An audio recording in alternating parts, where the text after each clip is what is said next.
Welcome to Distress to Joyful, Bailey's Way.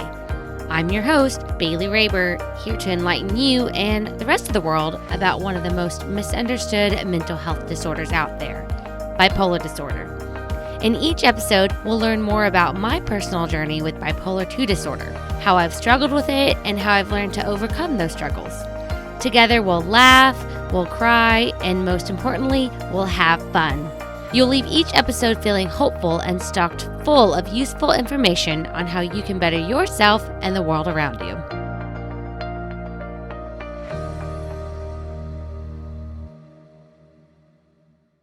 Hello, friends. I am so happy to be back and behind the mic.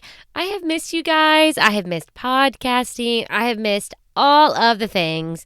Y'all, your girl has been moving. I moved. I actually have a much bigger podcasting closet now. If you guys want, I will post some photos on social media. I am way more comfortable. I'm recording while sitting in a chair instead of sitting on the floor. So that's great. But I did have to take a little bit of a break because we took about 3 weeks to move from one apartment to the next. And it took way more work than I originally anticipated. So I appreciate your patience, and I'm so happy to be back, and I hope that you're happy that I'm back too, because, that would be great if the feeling was mutual. And y'all, I have some really, really big news, and it's actually kind of a good thing that I didn't have an episode 2 weeks ago, because I could have jinxed myself, who knows? So let me just tell you what this big news is. The big news is that this is the month of August. That's not the news. But what's significant about the month of August is that August 2022 is officially 5 years since I last caused or was in a car accident. 5 whole years without any car accidents, you guys. Let me just have my moment and take a round of applause. Come on, let's go. Okay. That's enough. No, seriously, y'all. This is a really, really big deal for me. Want to know why? First of all, if you have any type of bipolar disorder, I hope that you fully understand the significance of this moment for me and why we are celebrating it. But if you're a little confused at the moment, that is okay, friend. I will give you a few details right now. But I highly recommend that you check out Season 2, Episode 11, Reckless Driving and My Bipolar Disorder, to hear all of the juicy deets. But the gist of it is that I have been in about 10 car wrecks since I first got my license at the age of 16, and unfortunately I caused most of them. Now, to put that in perspective, I'm 28 years old. Yeah, I know. The silence that I hear in your voices right now is killing me too. I get it. But here's the thing. The majority of these accidents occurred because I was not properly managing my bipolar disorder. So there is a correlation between reckless driving and bipolar disorder. And when I learned about it, it gave me a huge sense of relief to know that I wasn't necessarily a bad driver. I instead was just allowing my bipolar disorder to just go off the walls and let my hypomania just take the goddamn wheel. Literally. So once again, if you have not checked out that episode, it is Season 2, Episode 11, Reckless Driving and My Bipolar Disorder. Dude, just go listen. It'll make a lot more sense once you check it out. So speaking of hypomania, let's go ahead and jump right into today's episode. This is what a bipolar hypomanic episode feels like. Let's go ahead and take a moment to talk about this little magic productivity drink that I am totally obsessed with called Magic Mind. So Magic Mind has the benefits of coffee, but without all of the extra caffeine. Y'all, I've given myself a personal limit on coffee to 1 cup per day in the morning only because the caffeine really messes with my system. Magic Mind doesn't do that to me whatsoever. So Magic Mind actually gives me lasting energy, which allows me to focus and actually helps me to stay calm, which coffee does not do. Coffee does the opposite. So all of these benefits have been super, super helpful, especially when I'm in the midst of a hypomanic episode, thinking that I am Superwoman and I'm just running around trying to do all of the things. Because normally during hypomania, I will start all of these brand new projects and then never finish them. But ever since I started drinking Magic Mind on a daily basis, I have seen an increase in finishing all of those millions of projects that I start. So for the next 10 days, you can get 40% off your first purchase so that you can give this little magic elixir drink a try. Head on over to magicmind.co/joy and enter code JOY, that's JOY, at checkout. And y'all, the great thing is they have a money-back guarantee. Although I guarantee that you are going to find it just as amazing as I do. So if you're looking for a new way to increase energy, relieve stress, and stay calm during the crazy swings of life, you've definitely got to give Magic Mind a try. So don't forget, go to magicmind.co/joy and use code JOY at checkout to get 40% off your first purchase. Okay, y'all. So first of all, what is hypomania? So I found a very insightful article on verywellmind.com titled, "What is Hypomania?" which states the following. Hypomania is an abnormally revved up state of mind that affects your moods, thoughts, and behavior and is a potential symptom of bipolar disorder, particularly type 2. A hypomanic episode commonly manifests with unusual happiness, excitement, flamboyance, or irritation, along with other characteristics such as an inflated self-esteem, extreme talkativeness, increased distractibility, reduced need for sleep, and having racing thoughts. Okay, I have to stop because extreme talkativeness, y'all. That is me on an everyday basis. So I'm definitely not in the middle of hypomania every single day. So I just find that one to be super funny because my personality is extreme talkativeness. All right, so moving on. They go on to talk about the symptoms involved with hypomania. And this article states that the specific symptoms experienced during hypomania can vary from one person to another, and they can also change over time. Examples of hypomanic behaviors and characteristics include behaving inappropriately, such as making crude remarks at a dinner party, dressing and/or behaving flamboyantly. So you could do both at the same time or one or the other. Hypersexuality, which may involve making unusual demands on your partner, inappropriate sexual advances, engaging in an affair, or spending a lot of money on phone sex, pornography, or sex workers. Jumping from one subject to another unrelated topic when speaking. Reduced need for sleep. Spending money recklessly, like buying a car you cannot afford. Taking chances you normally wouldn't take because you, quote, feel lucky. Talking so fast that it's difficult for others to follow what's being said, and unusual irritability, excitement, hostility, or aggression. So, before I jump into what my personal experiences with hypomania have been like, let's continue learning from verywellmind.com, which, by the way, you can find the link to this article in the show notes if you want to go ahead and check it out for yourself. So they go on to say that bipolar hypomania is considered present when a person experiences at least 3 of the following symptoms, accompanied by a persistently elevated mood, or 4 of these symptoms and associated with a sustained irritable mood. So here are the symptoms: easily distracted, excessive involvement in activities with a high potential for negative consequences, Examples of this are spending sprees, gambling, sexual indiscretions, or risky financial investments, feeling intensely driven to accomplish specific goals, fidgetiness, pacing, or restlessness, and this is also known as psychomotor agitation, a flight of ideas or feeling like your thoughts are racing, grandiose thinking, which I hope I pronounced that right, meaning unrealistic thoughts about your powers, your talents, or your abilities, reduced need for sleep without feeling tired, unusual talkativeness. There we go. That sounds better, y'all. Unusual talkativeness or feeling pressured to keep talking. So again, link to the article is in the show notes. I highly recommend you check it out.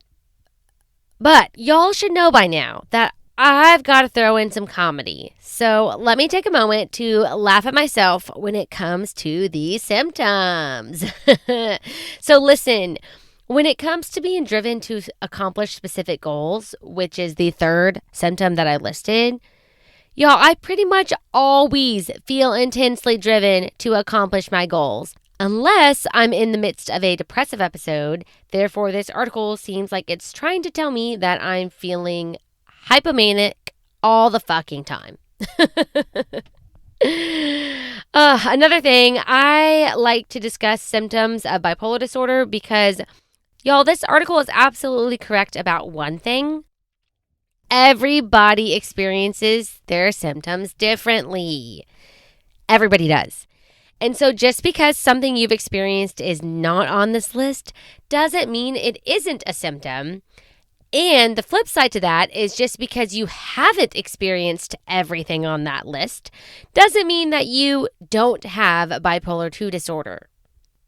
So keep that in mind, everybody. Although I do want to point out that if you are tuning in and you have never been to a psychiatrist before and you can relate to some of these symptoms I have listed off, I highly encourage you to seek out a psychiatrist that you can talk to and that you can receive the help and any type of diagnosis that you may need.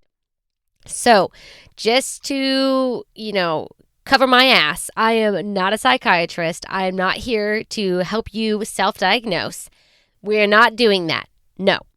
Though if you're listening and you do feel like some of this sounds familiar to you, a little too familiar, please go find yourself a psychiatrist and get their opinion. They're the ones who can help you out, okay?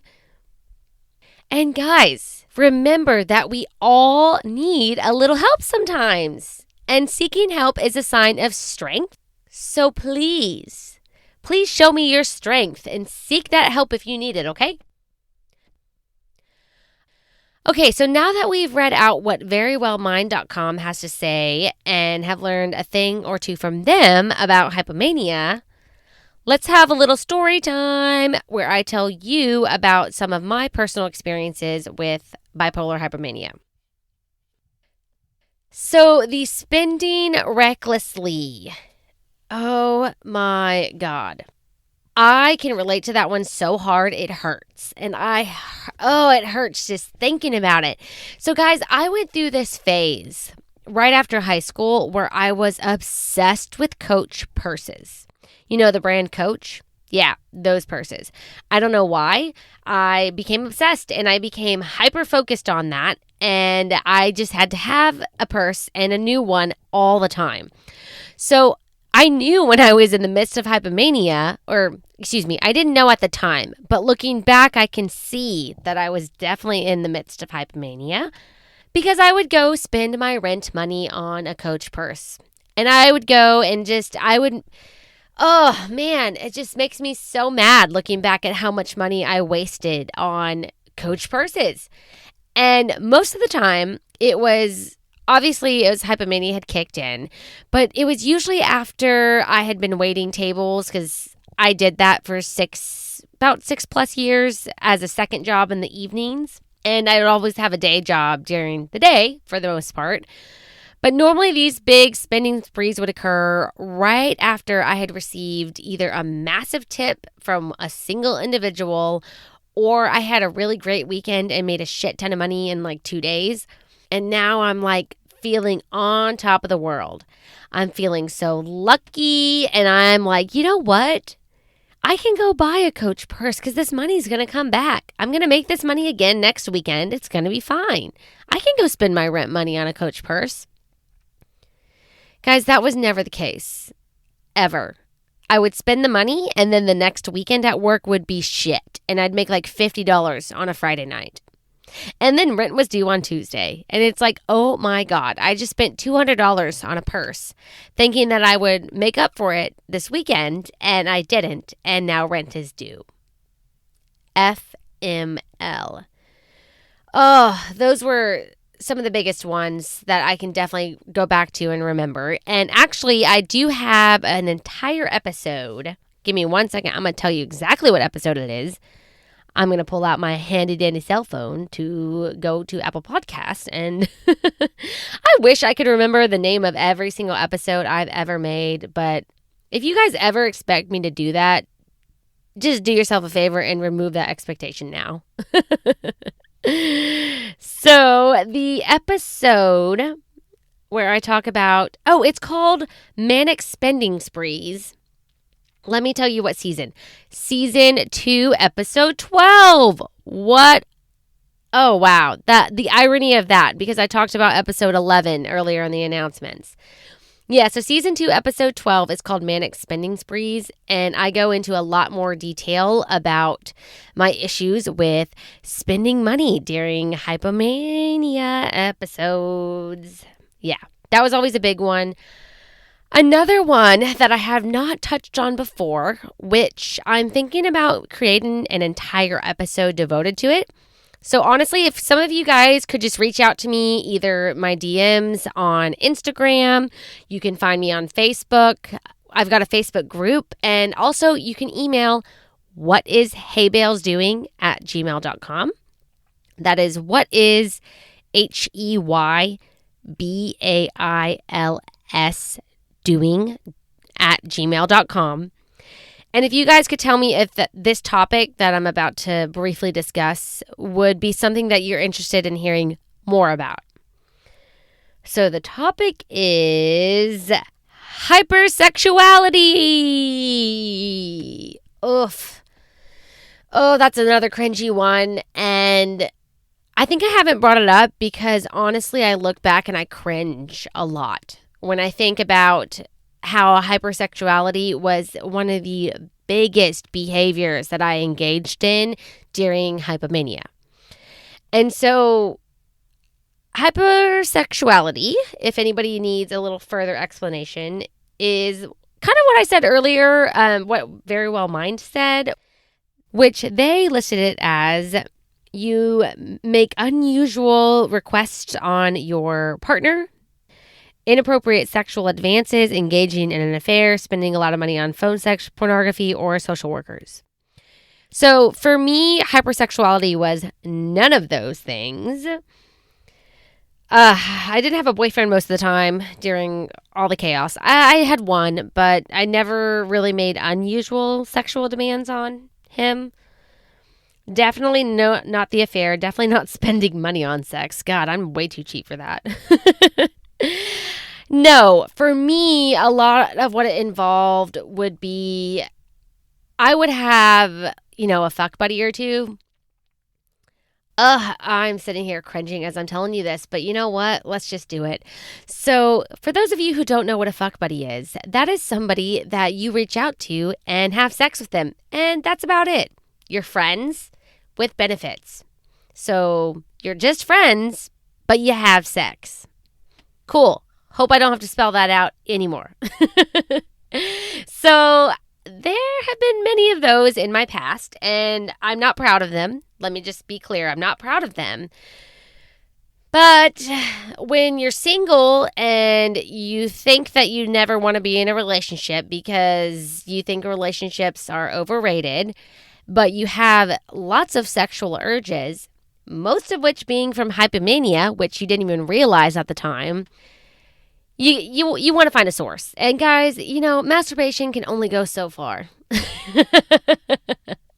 I hope you guys listening are agreeing because it can only get you so far. And so, yeah, I can think of lots of instances where I would I would reach out to these fuck buddies, but it would be too much.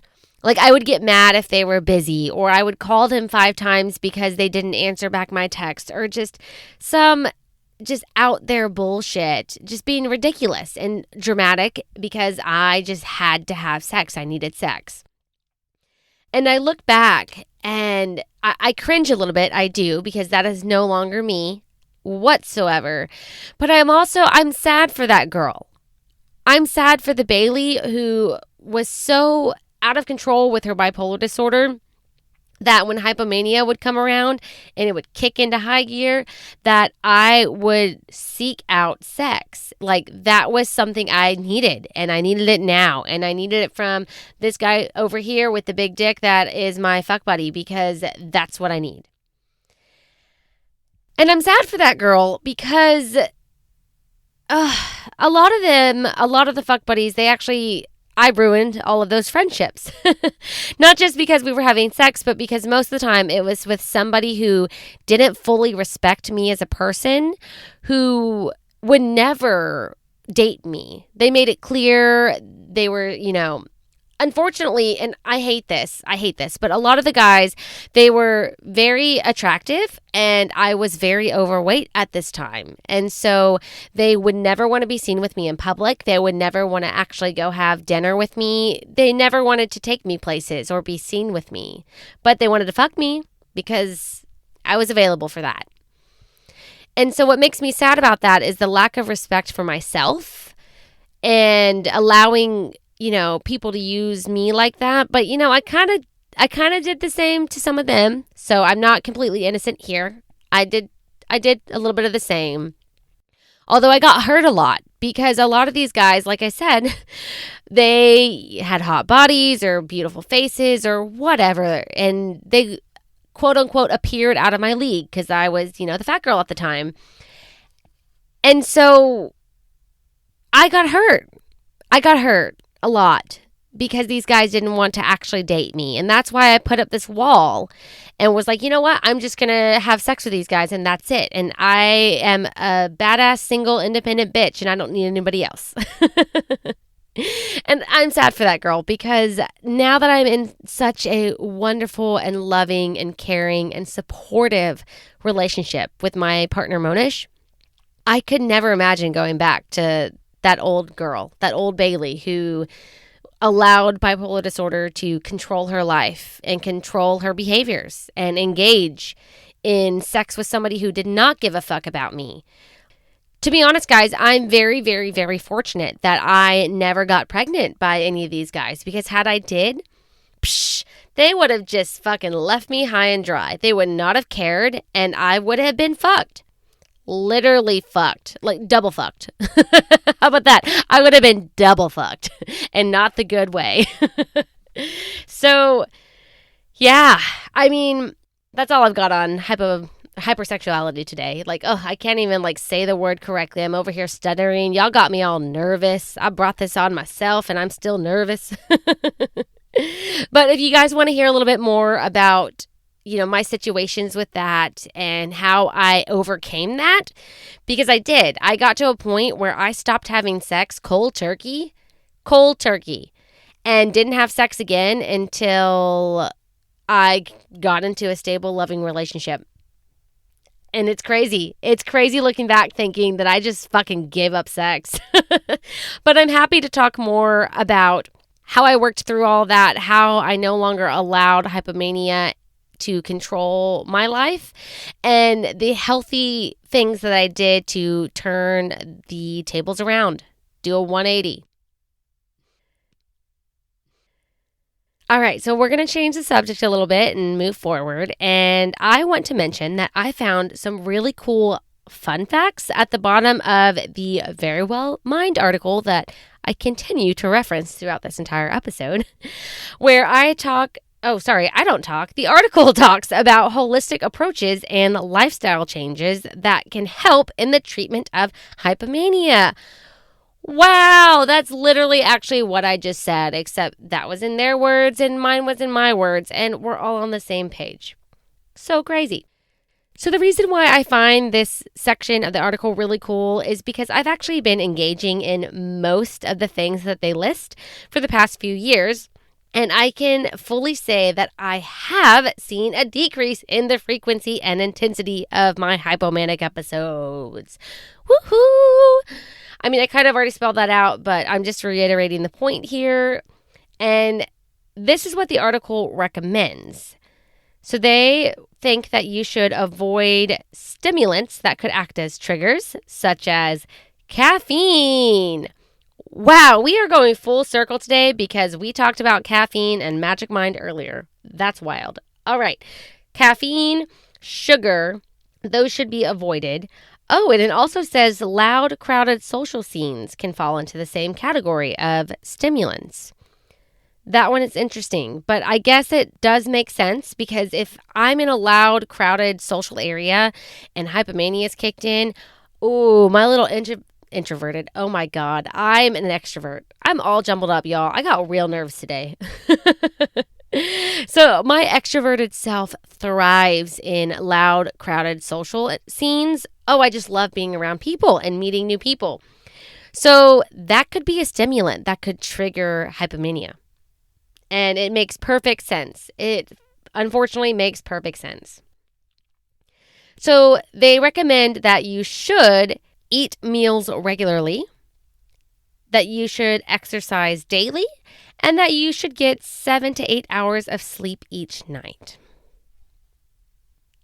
Yes.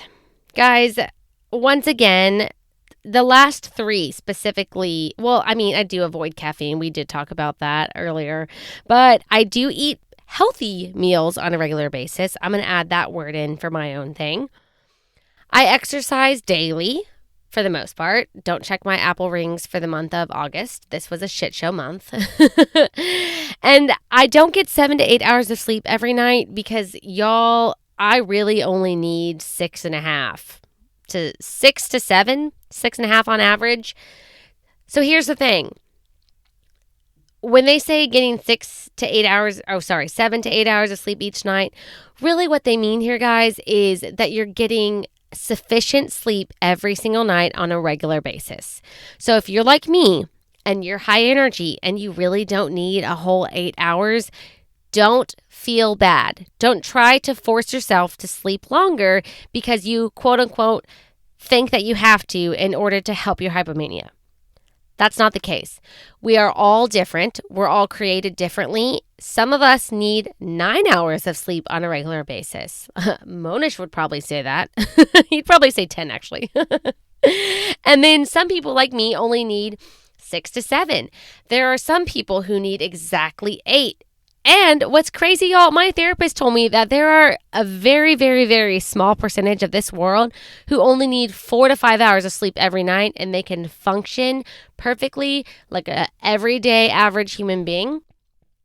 That one blew my mind because if I get less than 6 hours, you're going to know, and it's going to suck for everybody involved. So guys, I really hope that this episode helped to kind of spell out what a bipolar hypomanic episode is like, the symptoms involved in it, and also the behaviors associated with it. Because once again, I'd like to reiterate that bipolar disorder, it's a lot of behaviors that come along with it, not necessarily just symptoms. There's a lot of actions and things that we do, unfortunately, that come along with the different types of episodes.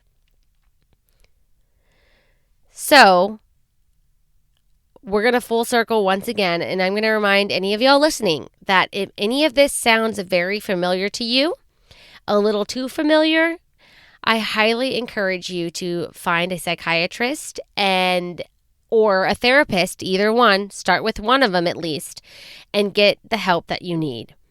Because seeking help is a sign of strength. And I want you to show me how strong you are, okay?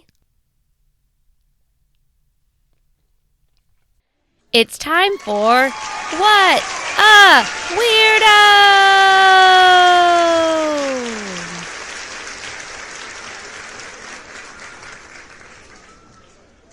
right, y'all. So this segment is here as a way for us to normalize weird habits that we all have but don't necessarily talk about.